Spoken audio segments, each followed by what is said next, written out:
Yeah, so who invited the CPA to come to a marketing conference? Terrible idea by Ross, but you know what? I'm here, you're here, so too late, I guess.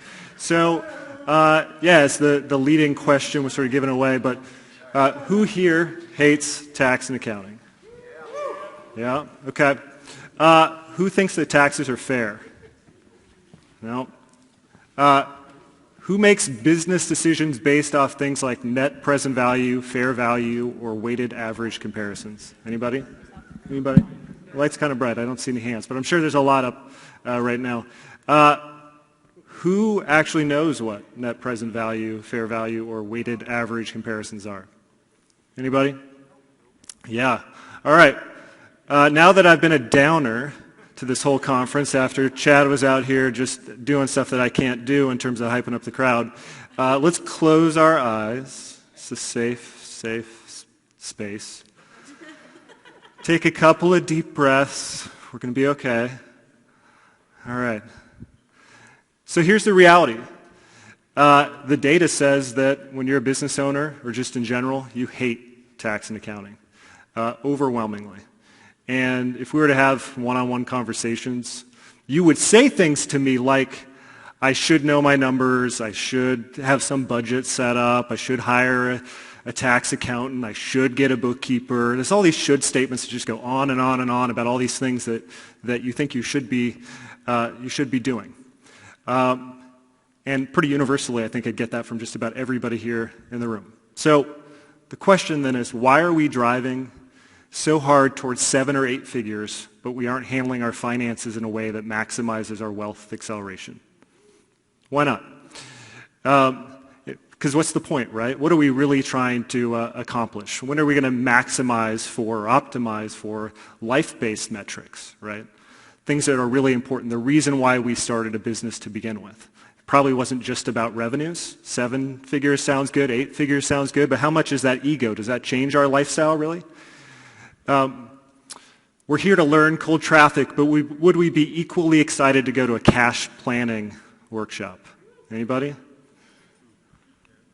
So where's the disconnect?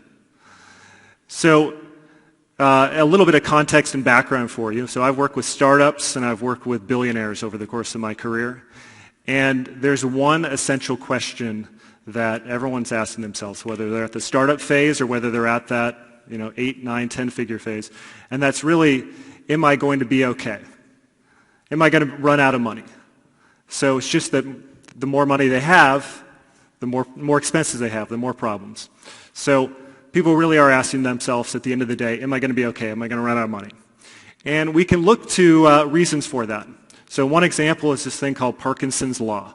Okay? Now Parkinson's Law, we've got effort and we've got time allowed. And if you have any employees, you know this to be true, which is basically that we find a way to have work fill up the time that we've allotted. So if we say that we've got 8 hours to do something, somehow we're busy for 8 hours. If we say we have 2 hours, somehow we get it all done in 2 hours.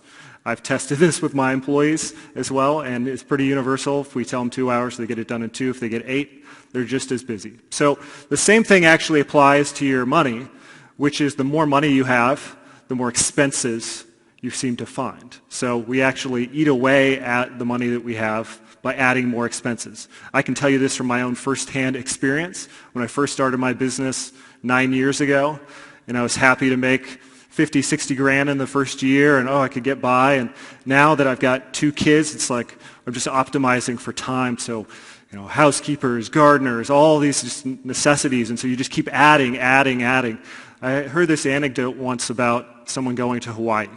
And on their very first day, they go out and they look at the sunset and they're like, this is amazing. I'm just so happy. I'm so content. And then the next day they're like, what would make that sunset better? A glass of some sort of fruity drink. So now we've got the sunset and the fruity drink. It's like, okay, this is awesome. And the next day they're like, what would make this better? A cigar. With my fruity drink and the sunset. And then on and on and on. And now all of a sudden, by day 5 or 6, what was just a simple sunset that gave them satisfaction now requires all these additional things to have that same level of happiness.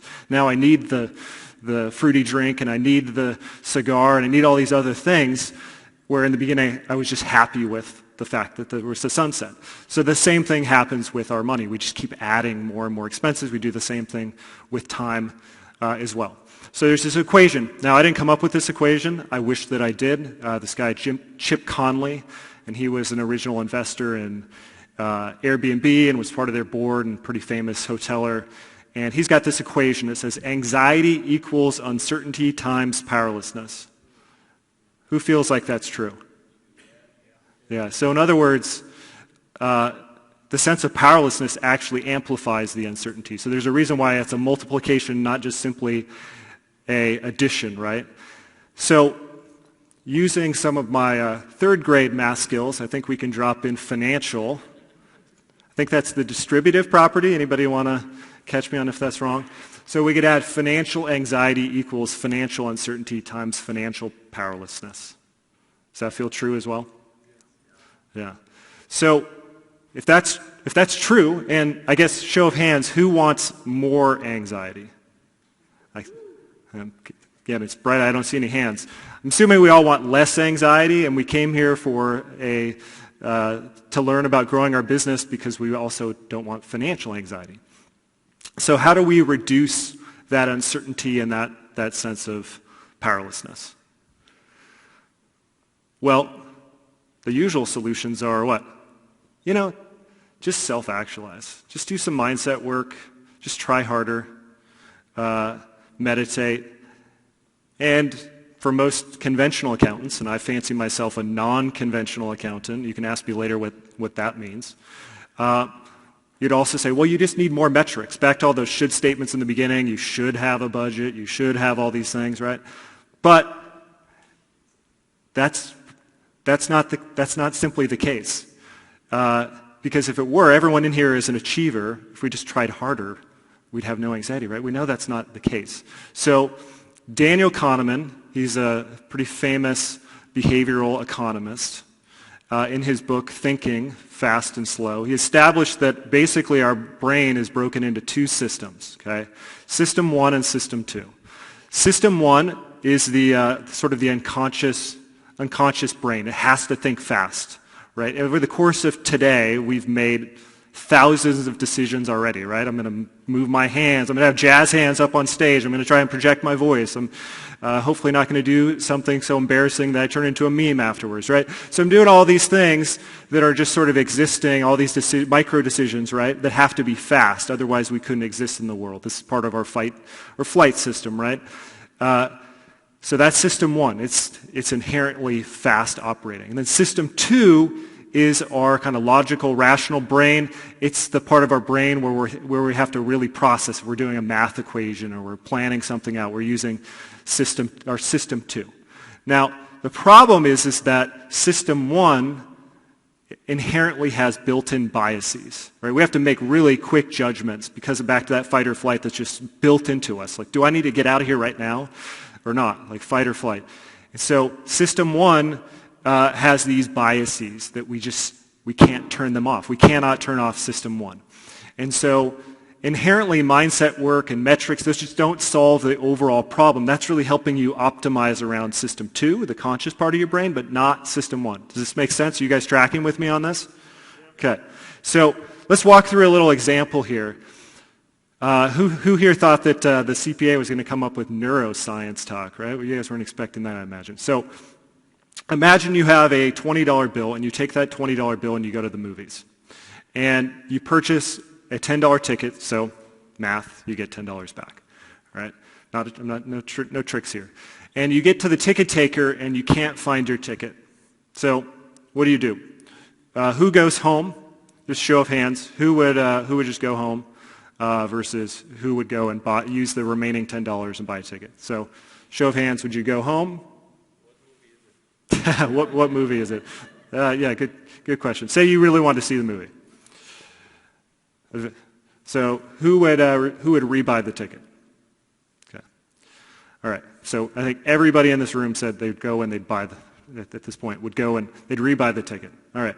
So then let's go through another scenario. Say that you've got that same $20 bill, and you take the $20 bill, and beforehand you get change for the $20 bill. So you've got two $10 bills. and you go and you purchase the ticket and you can't find the $10 bill. What do you do? Do you go home or you go and buy a new ticket or buy the ticket with your remaining $10? Now everyone raised their hand before, so I'm assuming everyone's going to raise their hand again, so we're not going to go through that. But basically there's only a small deviation in this scenario where in advance of going to the ticket taker we got change for our $20. Right? That was really the only change in that. So interestingly enough, you all raised your hand under the first scenario, but actually some pretty famous clinical psychologists ran this exact set of scenarios, and what they found is that actually under scenario 1, only 46% of the people would go and buy a ticket. This is a scenario where they realize that they've lost the ticket, they've got $10, only 46. And just simply by shifting the scenario to splitting that $20 into two $10 bills shifts the amount of people who buy from 46 percentage points to 88%. Crazy, right? I mean, we're in a room with a bunch of entrepreneurs, so I expected everyone was going to say yes. We're risk takers. We're going to go and we're going to buy the ticket under scenario 1. But most people actually would not go and buy it, which seems crazy. Well, this is called the mental accounting bias. And fundamentally, our minds naturally keep things separately. But our intuition to keep things separate actually causes us to violate economic principles. The economic principle in this case is that money is fungible. In other words, a $10 ticket is worth just as much as a $10 bill in large case. And so our mind, because of its tendencies to keep things separate, causes us to sort of make these irrational decisions. So with that in mind, now that we know about the bias, we're good, right? We're not going to violate any sort of economic principle. We're too smart, right? Wrong. So just because you know about this bias, and we could talk about anchor biasing and pricing bias and a bunch of other biases that we're all subject to, back to system 1, just because you know about the biases doesn't mean you can turn them off. There's another bias. It's called the G.I. Joe bias. And that bias says that even though you know about biases, you're still subject to them. And even though you know about the G.I. Joe bias, you're still subject to that too. So we just can't turn it off. So ultimately what I'm interested in, and I would hope that everybody in this room would be interested in, is how do we rig the game to win? Right? Why would we not want to rig the game to win? In other words, to me, rigging the game to win is let's set up a scenario where every potential outcome that we face, we're okay with. Now, some of those outcomes are hopefully home runs, right? But we don't want an outcome that's going to be fatal in some regard, right? We only want outcomes that are going to be considered a win within some spectrum. So how do we win? How do we rig the game to win, given the fact that we're subject to these biases and they're going to impact our ability to make the right economic decisions? Even though we're smart and we're educated and we're going to all these masterminds and we're just crushing it, right? So that's why I created the profit priority. So just to give you an overview of the profit priority, and obviously I'm also not a marketer, sorry to steal that from John, clearly as evidenced by my formatting of position. But there's 4 steps to the profit priority. Step 1, position, priorities, profit, progress. So I'm going to share those with you and the importance of this so that we're setting up our business in a way that we can rig the game to win. Okay. So step 1, position. This is where we're diving into our current state. Where are your needs? What are your needs to fund your business, make decisions, and maintain your lifestyle? Okay, this is basically, we're just figuring out where are we at currently. And so I've created something, I call it dynamic adaptable financial models. But basically, these are models or equations, algorithms, whatever you want to call it, that are going to adjust and grow as your business grows. Because a lot of the questions that you're asking yourself are actually things like, should I grow? Should I do marketing? Should I hire someone? Should I not? Right? All these should-haves. Those are actually preferences. Preferences. We're wired to want to look at things in a fact or fiction model, right? Is this right or is this wrong? But the problem is that when something is a preference, you can't just go Google it and get the answer, right? If it's fact or fiction, then you can go research and get the answer. But when it's a preference, we can't just Google it, because I might say, yes, I want to grow my business and do all these things, and somebody else could say no, and guess what? We're both right. So again, back to how do we rig the game to win? If we're going to be faced with all these preferences and biases, then we need to set up some equations that actually represent what we want. So I take a tiered approach initially as part of our positioning evaluation. One is that we're going to set aside a salary reserve. Now, who in here is preferencing getting paid? So it's a couple of people. Only a few people in here want to get paid. Okay, cool. Anyone who didn't raise their hand want a job? I'm happy to pay people or hire people who don't want to get paid to do work for me. So first step is let's set aside some money for salary, and let's define how much we need to set aside in our business. Typically, I say 3 months. Could be 2, could be 4, could be 6. Depends on how risk adverse you are. And also depends on how much recurring revenue you have in your business. Next is setting aside a reserve for operating expenses or everything else that you're going to be spending on in your business. Typically, say 2 months. It's going to be a smaller period than salaries. Again, salaries you always want to get paid on. Other expenses you're okay if you can cut them out faster, essentially is the thought there. And then the last bucket is investments. Now I think that as an entrepreneur I'm 100% commission. And so when I'm 100% commission and I'm making gambles in my business, I better get a return on that because I'm 100% commission. So I'm adding a bunch of leverage to my cognitive burden every time I make an investment unless I've set some money aside that is basically my gambling money. Okay? So I set up these different tiers. Now here's the point of this. This is what allows me to start making these decisions, because when somebody says to me, can I afford to go hire somebody? Then the question is, well, how much salary reserve do you have? Well, I don't have any. Okay, well, no, you can't afford to hire someone. But here's how much additional business you need to bring on to be able to be in a position to do that. Okay, can I add these other expenses to my business? Okay, how much have you set aside? I've set aside 20 grand. Okay, how much of an additional expense is this going to be? How quickly can you fund that additional expense? And then you've got an actual kind of toolkit. Now, as you add salaries and as you add other expenses, these reserves kind of adjust to your business. So that's what makes them kind of dynamic. Now, under the investment bucket, I'm always setting aside a percentage of profits because because it's money that I'm gambling. At the end of the day, I can't afford to lose it. Now, most folks are just having money deposited into their account, and then they go, oh, I got 20 grand right now. I can afford to do this. I just need to get a return by the end of the month. Well, back to the mental accounting bias, we're setting ourselves up for failure. So that's why we want to take our money and break it into these 3 different accounts so we can better visualize how much we actually have available for making decisions. Does that make sense? So at the end of the day, take your money, divide them into these 3 buckets, figure out what your target is, and see how much of a shortage you have or how much you've overfunded it. Guess what? If you've overfunded it, then that means that's money you get to take out for yourself. Okay? So that's the first step in figuring out our positioning. Now, the next step is let's figure out our priorities. Now, I said early on that chances are you guys aren't here just simply to get to 7 figures or 8 figures. You're actually here because there's some impact that you want to make. And so what I want to do is define what my priorities are, and I want to rank order them. So reduce workload by 10 hours per week, fund retirement, purchase a second home, retire my spouse, pay for my daughter's college. All right, these are examples. And we want to rank order them because, as we'll see up on this screen, there's actually a cost to working less unless you're prepared to make less. In other words, if you want to work less, you probably need to hire someone to do that work for you, right? Also, there's obvious costs for things like retirement, etc.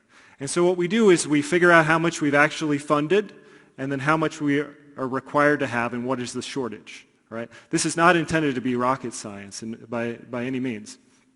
And then what we're going to look at is, based off our current profits and how much we've allocated to existing expenses, how much money do we have remaining? All right? And so then we can go, okay, I've got, in this example, $8 million that I want to fund based off my priorities. So currently, if I only have 20 grand available, it's going to take me 404 years to do this. Now, this is the typical example that I get from entrepreneurs, which is when we actually go through this work and how much money they have available currently, the answer is some crazy number. It's going to take you 400 years to do this.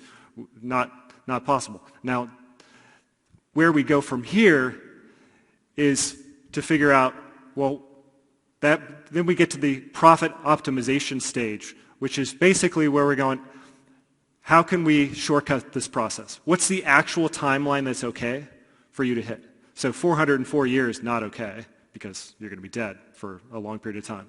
So if your actual time horizon is 5 years or 2 years, now we can do basically a goal-seek equation. We can go, how much do you actually need to grow your business to hit that timeline?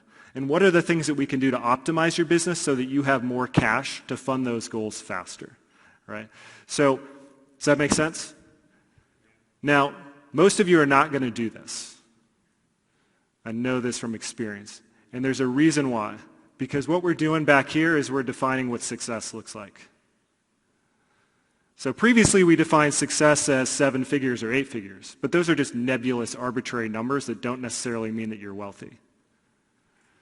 Up here we've actually defined what success looks like. And so we've also defined what failure looks like. And so for a lot of us, that's where the mindset stuff does sort of step in, and the avoidance side of things, where we're hesitant to put this down because we're worried that the actual number that we're striving for is going to be really scary and that it's going to say 404 years. So we're not going to want to do that. Okay? But the power in doing this is allowing us to define how much we actually need to grow our business. Right? Let's not just grow to grow. Let's actually just figure out how much we need to grow our business so that we're not the typical entrepreneur who wakes up once a year and goes, I've been crushing it, I've been putting in all these hours, I don't have anything in my bank account, but I have a cool number in my Stripe account. It's and then they think about it and they have some anxiety and then they go, okay, I got the answer. I just need to grow my business more. And then they do that again. I just need to go from 6 figures to 7 figures. Then I need to go from 7 to 8. It's okay, well, top-line revenue is not the only answer. Because back here, we say we've got 200 grand in profits, but ultimately if we only have 20 grand left over after we've paid all of our expenses because of Parkinson's law and we just keep adding all of these niceties, we're never actually going to get that. We're never going to actually achieve working 10 hours less, retiring our spouse, funding retirement, buying those second homes. So if you really want to optimize, there's a few different components to it. We want to review and maximize our assets. And I don't have time to actually give you all of the kind of the hacks for this, but there are a bunch of different techniques. But we want to review and maximize our assets, review and reduce our liabilities, look at the cost structure of our business, look at tax optimization, and look at operational efficiencies or inefficiencies. Those are basically the buckets that we want to run our business through and say, can we find some additional cash, some quick wins? So I'll give you a couple of quick wins that you can apply right now to find some additional cash that we're going to set up a system to push into our priorities. Right? If I just find you 10 grand right now, and I've done this for a bunch of clients, I save them a bunch of money in taxes, and I go, oh, here's the whole plan, I'm going to save you 100 grand, and we get to the end of the year and they don't have any additional cash. They spent the 100 grand. So we got to set up the accounts and automate so that as we save money, we push it somewhere else. We push it into the buckets, right? Mental accounting bias says if we put it all in one place, our brain's not going to be able to keep it separate, right? We're just going to see it as one lump. So here's a couple of quick wins that you guys can implement to find some additional cash without necessarily having to grow top line. First one, 2 Oreo principle. All right. So last year, my family, we moved, and in the process of moving, I found out where my wife's snack cabinet was. Now, I'm one of those guys who, if I know where the snacks are, I just eat all of them. Like, this is happening. And my wife is one of those people who's just like, oh, I'll just eat an Oreo. Just one. That's cool. And then maybe in 4 days, I'll eat another Oreo. It's like, no, the Oreos are gone because you told me we had Oreos. So basically, I didn't want to know where her snack cabinet was because of this issue. So at the end of the year, I was stepping on the scale and going, how did I gain 10 pounds? I hadn't really changed much in my lifestyle. And then I realized, oh, I've been eating basically an average of 2 Oreos a day for the last several months. And I'm a nerd, so obviously I looked at the calories, and I ran some numbers on the calories. And if you eat 2 single stuffed Oreos per day, every day for 365 days, that's about 11 pounds worth of calories. Now, who's eating single stuffed Oreos? No one. We're all doing double stuffed, let's be honest. And if you're doing single stuffed, I don't even know why you're here. But So most of us were doing double stuffed because we respect ourselves. And that's more like 14 pounds that you're going to gain over the course of the year. So the point of the 2 Oreo principle is that one seemingly small thing, just eating 2 Oreos that we don't even think about, actually adds up to a fairly significant amount, in this case of pounds, right? And so you didn't process it, right? So in our business, we have a bunch of these 2 Oreos. All these little automated charges that we see hit our bank account that we're just like, oh, that's only $40. Yeah, I'll worry about it. It's too hard to cancel it. I'll worry about it later. But if you add it all up, adds up to thousands of dollars. I had one person who did this a couple weeks ago, $60,000 in automated recurring stuff that was hitting their business that they'd just forgotten about, or they couldn't even tell me what it was. And there were just all these little transactions. So what you're going to do is you're going to get your credit card reissued, right? Or if you're using something like Capital One, you can go and lock the card. So I'm not telling you to cancel, like close the account, just get a new card issued. Now what's going to happen is that you're going to get to use a technical term, a shit ton of emails asking you to update your credit card information. Now you get to opt in and choose what you actually want to use rather than having to go and cancel everything. Okay? So that's just a quick hack for you to uncover all of these charges. Some of them are these annual charges that you forget about and then it renews and you're like, oh, cool, I guess I just spent $800 to renew this thing that I haven't used in 11 months. So that's just a quick little trick. I call it the 2 Oreo, and I have my clients just once a quarter just like, hey, do you have any Oreos in your business right now? Okay, yeah, let's cancel that stuff. It's thousands of dollars. Then we plug that into funding our priorities. $50,000 invested every year in the S&P for 30 years. How much do you guys think that is? It's about 13 million. If you did it for 40 years, 26 million. So we all are trying to hit this sort of like grow our business, and that's what we're going to cash out, and we should do that. We want to create this financial barbell. On one end is basically our business, and that's going to be where we have our home run that we're going to hit, right? And on the other end is boring stuff.